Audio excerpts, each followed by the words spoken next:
presented by the April Air Hotline. First up, State College. Mark Brennan covers Penn State football for FightOnState.com. Mark, let's start with the atmosphere. I know you were in the midst of it on Saturday night. What was that environment like inside Beaver Stadium? Yeah, I think, Rick, it was kind of pure joy, maybe relief. The cool thing about it was they honored the '86 national championship team. So those guys were in the middle of it.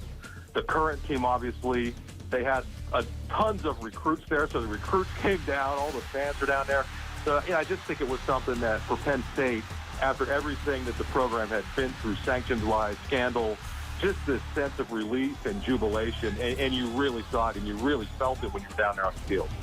Before the Ohio State game, Mark, even after a couple of wins, I think Penn State was nationally considered an afterthought in the Big Ten and certainly in the Big Ten East. Now they're in position where they are a legitimate contender in the East Division race. How much do you think it changes the outlook inside that locker room? Well, listen, the one thing that James Franklin's teams have done very well they've been able to bounce back from tough losses. They got blown out at Michigan and were able to come back.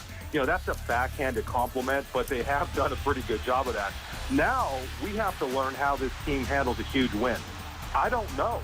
I mean, they're saying all the right things. They're saying that the focus is completely on this week's opponent at Purdue, but they have not had to deal, in years with this sort of huge, gigantic win. And I'm anxious to see how they're able to do it. I mean, playing out at Purdue, an early game, you wonder what the atmosphere is going to be like. How much juice are they going to have? That's going to be the test, is how well they come out and play this next game.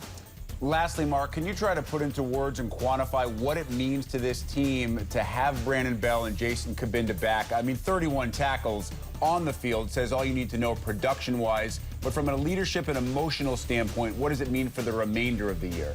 Rick, it's all of those things. And the other thing, look at the end of that game and how well Penn State's defensive line played. That was a factor of having really good, experienced veteran linebackers behind them. They've been rotating about 10 defensive linemen. And before you got those veteran linebackers back there, those guys were kind of rudderless.